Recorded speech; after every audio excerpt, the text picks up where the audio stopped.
And we're here to honor some special people, and so we appreciate you taking some time to come in and join us in that honor. The first thing on our agenda this morning is Chris Woodside, and I first became aware of Chris as the president-elect my first trip to Washington, D.C. 3 years ago. At that time, Chris was serving as a congressional I'm not really sure what his title was, but he was a congressional liaison, basically.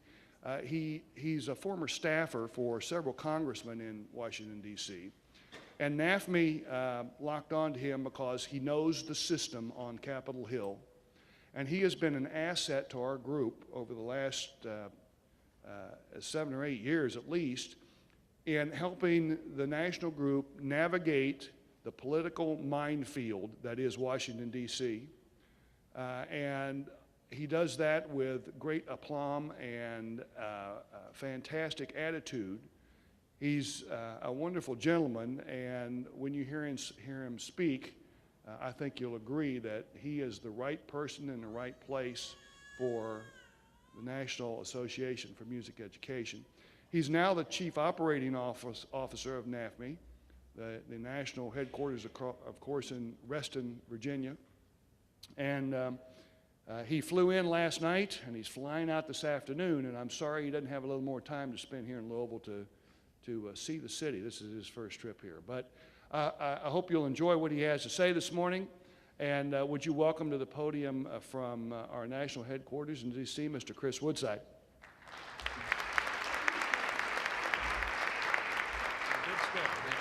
Appreciate it. Thank you, Terry. Thanks so much for having me. My name is Chris Woodside, and I hail from Bethesda, Maryland. I work across the river in Reston, Virginia, which is a heck of a commute, even though it's just a few miles away, believe it or not.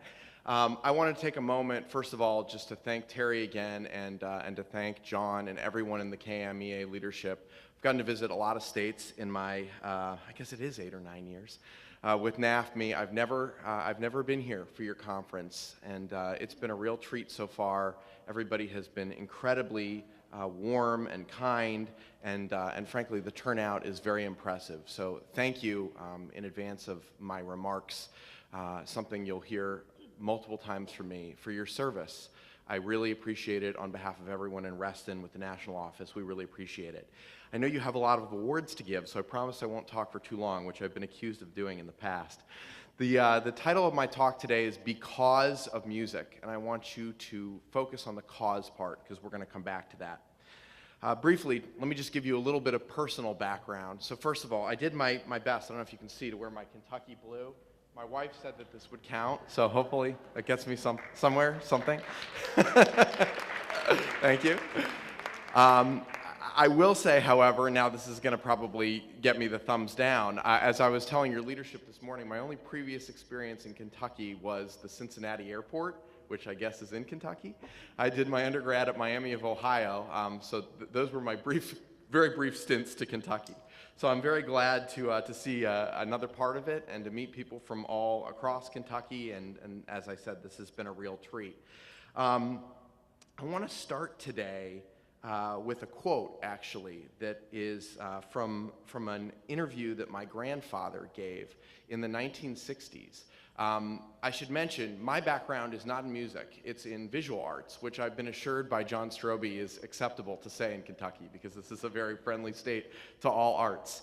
My grandfather was the head of the art history department at the University of Maryland in the 1960s. It was actually the very first PhD in art history that was offered. And he started that program and sort of became synonymous with art history at the university.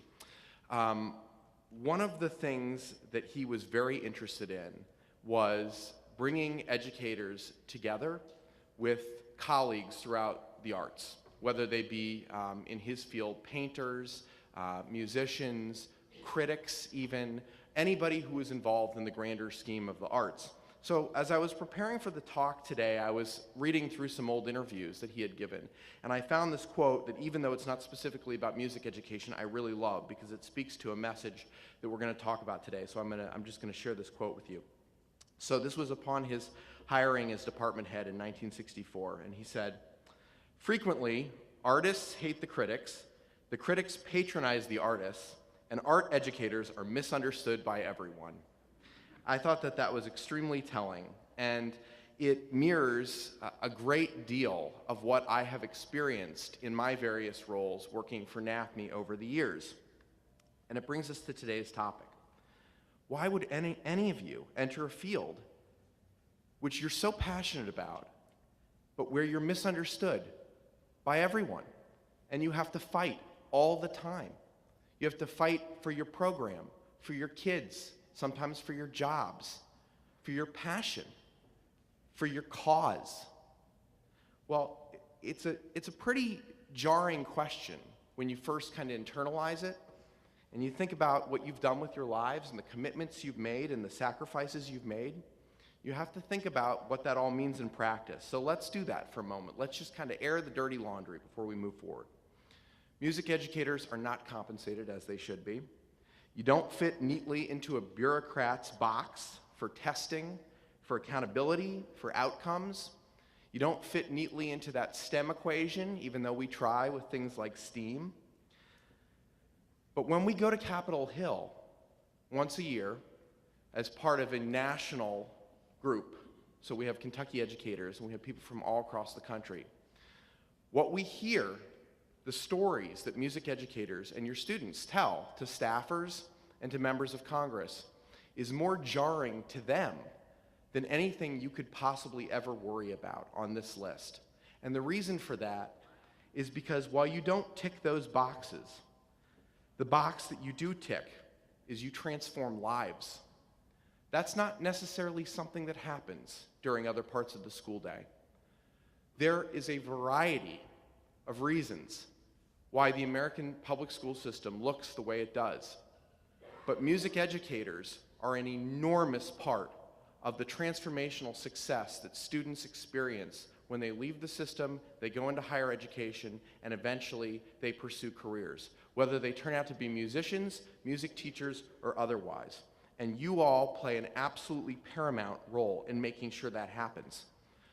So how did we get to that point where music teachers are having that impact? It's because you were willing to make all of the sacrifices we talked about. You made all of them not because you're in this for money or because you're in it for prestige, because you love children and you believe that music can transform their lives. And when I go up to the Hill with all of you and I hear those stories and I see the wide eyes of staffers, some of whom have experienced that personally, I realize that all that matters is that storytelling capacity. Sure, the research is great, and the research helps, and the extra musical benefits are important, and there's certain audiences that like to hear that stuff. But you're all sprinkled with pixie dust. That's the difference. Show me that somewhere else in a school. It doesn't exist. What you're doing transforms lives, and we are so, so grateful for it. So, we've talked about the importance of music. Now let's talk a little bit about why you have to be part of this community. Why are you here at KMEA? Why are you a NAFME member? Well, there may be a variety of reasons that I won't articulate today, but I'm going to talk about the ones that I think are valuable for everyone to understand. One of the things that John asked me to touch on was the differences between KMEA and NAFME, what roles they each serve. And I'm going to do that in a moment, but before I do, I want you to remember that big word that we started with, cause. Think about your mission statement. I'm going to come back to that in a moment. For those of you who don't know it, it's on your website and it's on your wiki page. But for those of you who do, I think you're going to know where this is going in a few moments. So let's talk about what both associations do differently. Whether it's KMEA or NAFME in Reston, Virginia, your national office, we offer professional development. So at this level, you come together annually, and you might come together at your summer workshop or perhaps at other times over the year to talk about being an in-service teacher, to talk about your daily practice, to share experiences, to swap stories, to gain new knowledge. That's very important. And the community, the bonding that is forged here at KMEA is not something that is provided anywhere else. And we don't claim that you'll ever be able to get that at a national in-service. That is unique to KMEA. This is an extremely polished, well-run organization with brilliant music teachers hailing from all across the state. And when you come together, minds grow and lives change, and that's extremely valuable. At NAFME's National In-Service and via our NAFME Academy, which is an online professional development tool I hope some of you have signed up for, we have over 5,000 people already participating in it. The future of music education is being discovered. That's the value of a national association. It's our job to move the profession forward, to demonstrate progress, to share new ideas, to talk about inclusion and access, diversity and equity. Those are all topics that a national association should be responsible for providing feedback and knowledge to a membership population about. So I'd urge you, if you've never been to our National In-Service, it's in November and it's in Dallas. And we have focused what we called opuses in different areas of the future of music education. Some of them are standards focused. They'll give you ideas for how to transform your classroom in the years, in the decades, over the course of your career to come. Those are differences, but they're both equally important, and they work in tandem. Let's talk about advocacy, my favorite. All politics is local, right? We've heard that expression. It couldn't be truer. And I'm saying that as somebody who's worked at the national level and who's done a great deal of grassroots work here. How many of you have heard of or maybe worked with Lynn Tuttle in our national office? Great. Lynn is a gem. We talked about her at breakfast this morning. She's a very rare commodity. She worked at the Arizona Department of Education for over a decade. She's an arts education Title I specialist. They don't grow on trees. And she knows it better than anyone, and when she comes to a Kentucky or a Montana or a California or anywhere in between, she's providing a level of knowledge, layering that grassroots work that is extremely valuable. And that's what a national office should do. There is no carpetbagging at NAFME. We come when we're invited and we participate as we feel best benefits your ability to get to your state house, to your legislators, and make a concrete, tangible difference.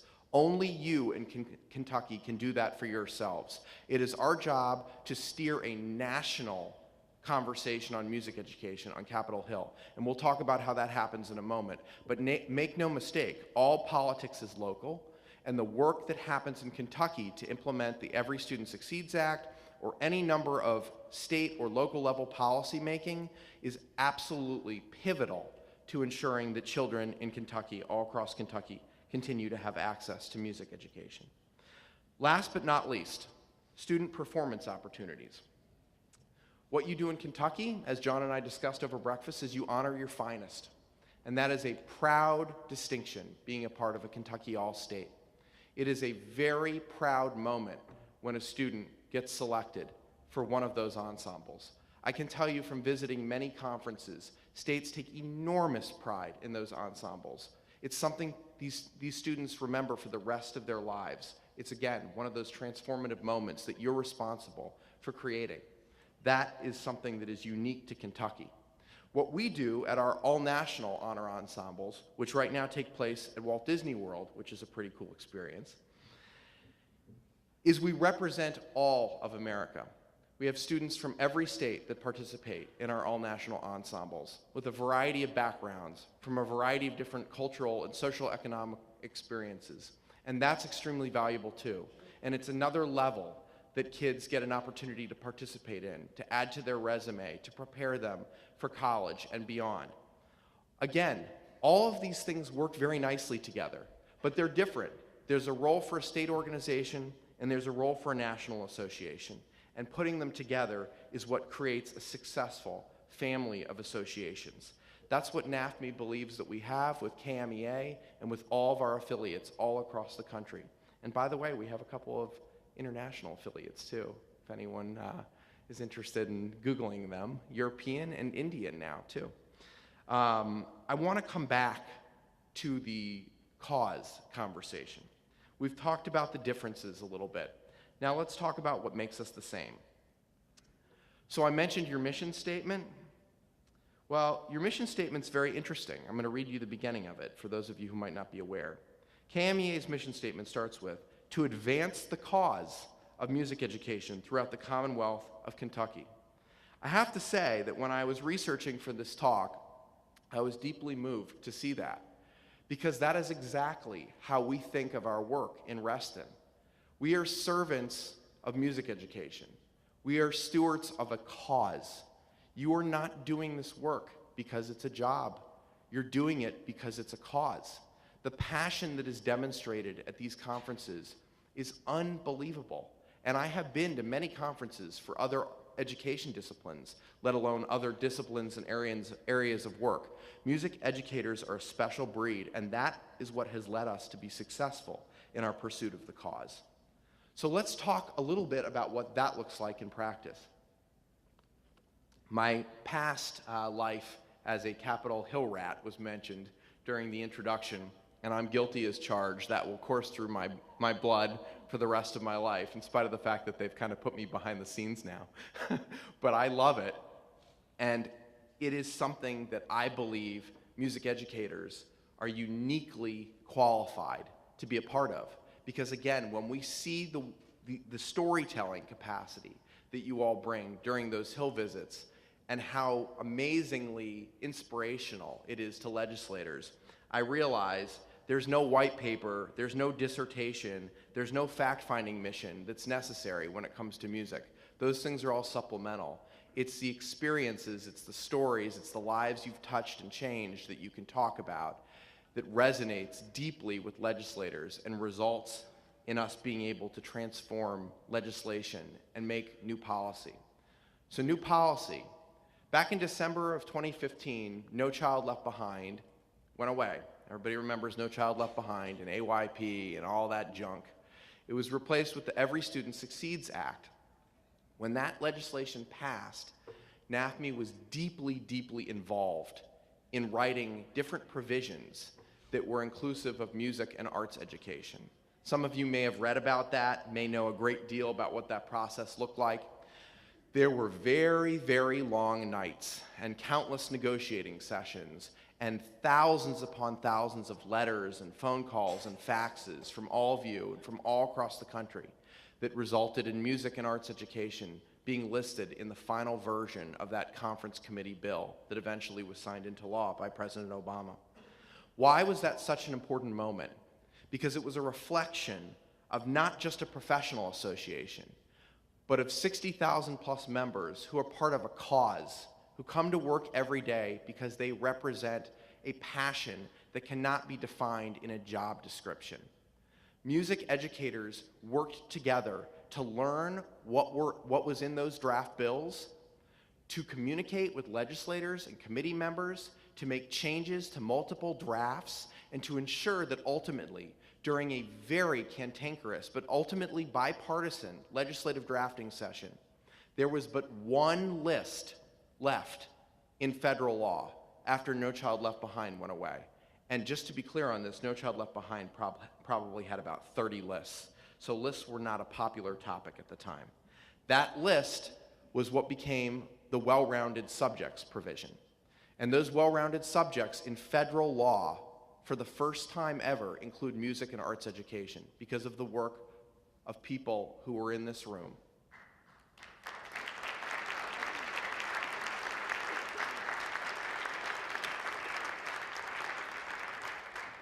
That's what being a cause is all about. That's about changing lives in practice, not just in theory. Now, how does that transport itself back to Kentucky and the work that happens here? Well, ever since that law passed, we've been fighting a different battle.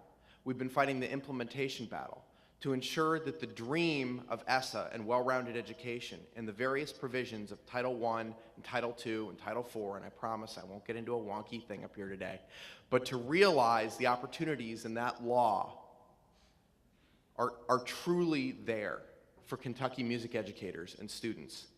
That is a battle that is fought on this turf by all of you to ensure that the funding dollars and the opportunities are real and concrete. And it is something that is happening in Kentucky.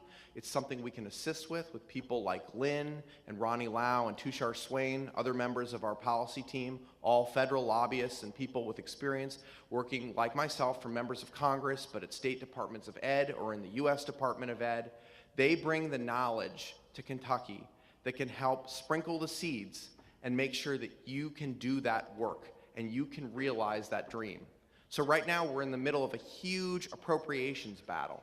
Basically every provision in that law was funded at a certain level by what we call a appropriations committee. And in order to make sure that that money becomes a reality in Kentucky and all across the country, we have to get an appropriations bill passed that has the levels where they need to be. That's a whole nother battle that we're a part of right now. And if you'd like to get involved in that, by all means, see me afterwards, call Reston, email, tell us you'd like to be an advocate, and we will put you to work for sure. We are a family of associations, and this work is highly collaborative. We need every single one of you to participate at the KMEA level and to participate at the national level through NAFME. We can be a voice for music education at the national level, but rest assured, it is never lost on us that we are working for all of you and that our jobs are to make sure that Kentucky music educators and music educators from all across the country are respected, are given the kind of acknowledgement that you all deserve, and that you are a core part of the curriculum for generations to come. I leave you with this note.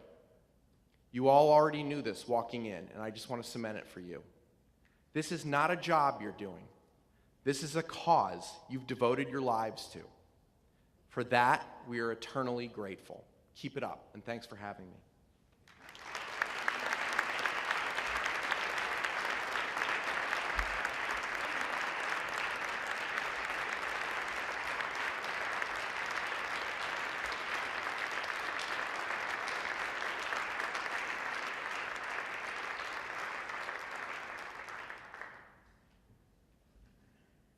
Transformative.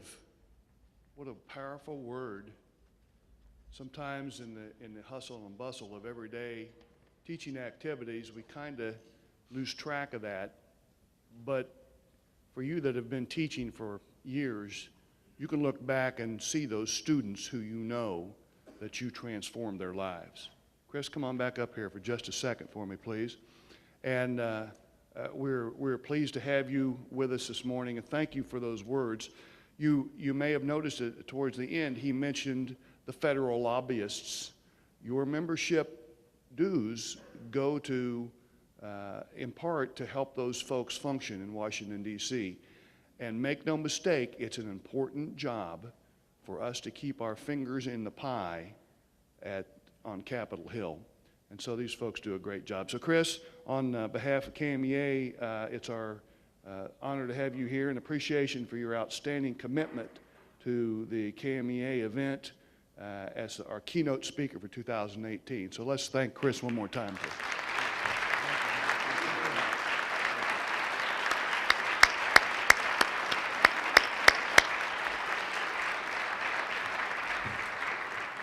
I'd like to ask Professor George Bolton from the University of Kentucky to join me on stage here. And we have some special awards that we'd like to present this morning. This next award is going to a gentleman who is a special person, I'm sure. I had the opportunity to shake hands and speak for just a moment with Dr. Nick Brake, the superintendent of schools at Owensboro Public Schools. And I would encourage you to read his bio. Dr. Brake is in his 5th year as superintendent of schools at Owensboro.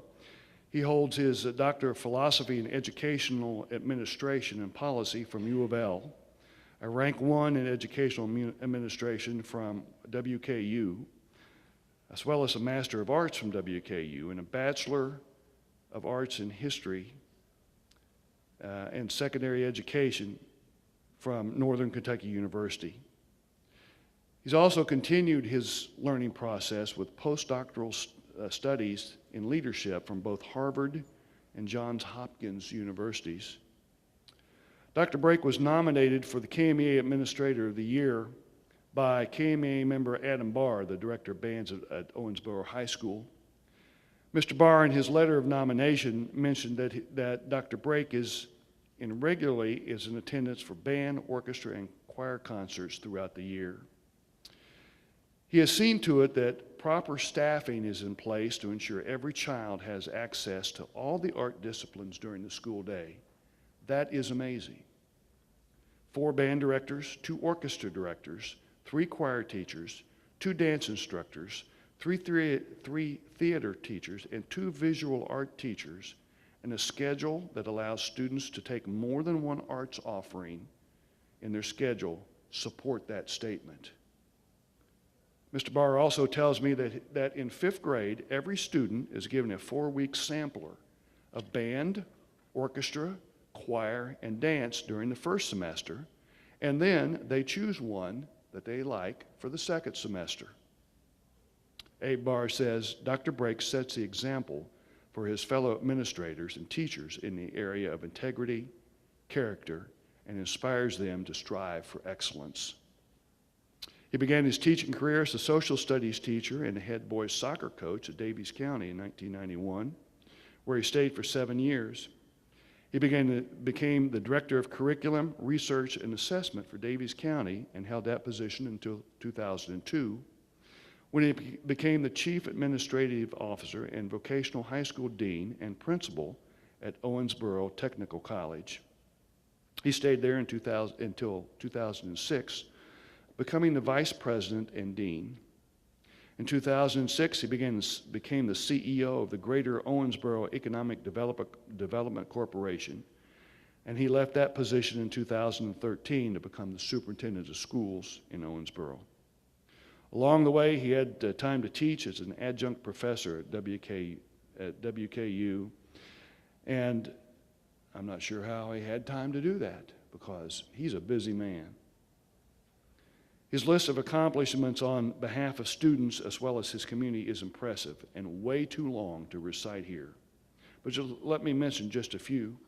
In 2016, Dr. Brake was invited by the White House Domestic Policy Council to participate in the U.S. Department of Education Innovation Summit in Washington, D.C.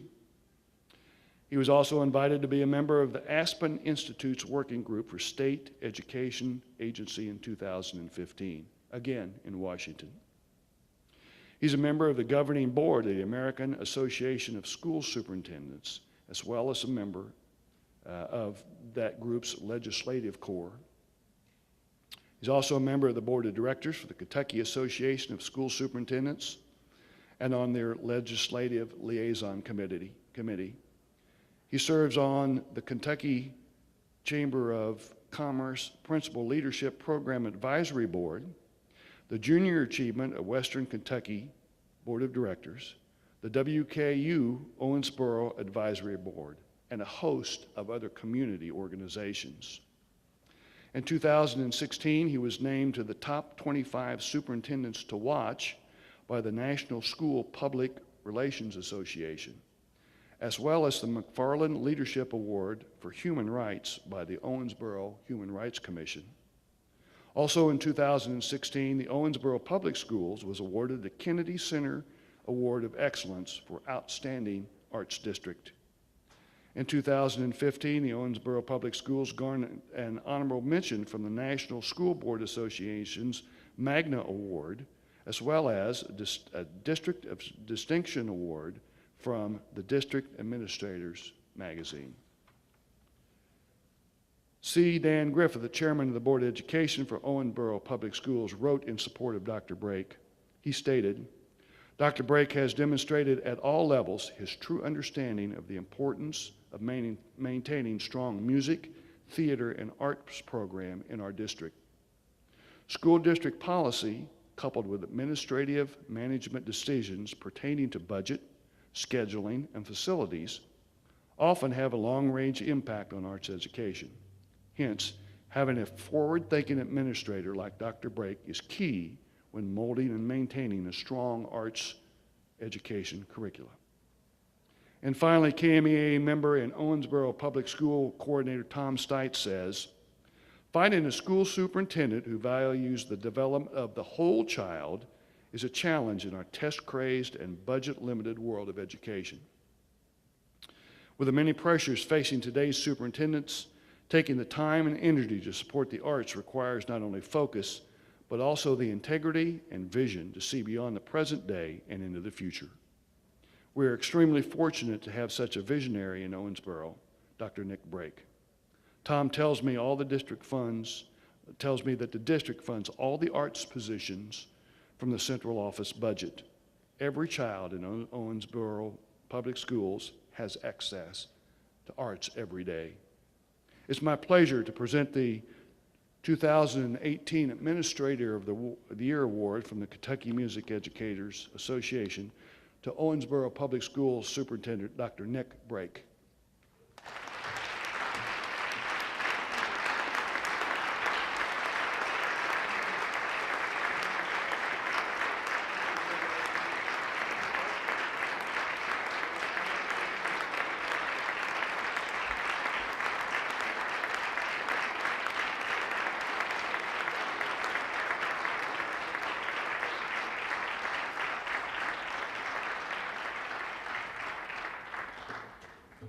Wow, they let the superintendent talk and the room clears. So, well, thank you, Terry. Thank you, KMEA. And I want a special shout out to music teachers in general. You've enriched my life and my children's life, but especially the outstanding faculty. Stand, all of our Owensboro faculty, please.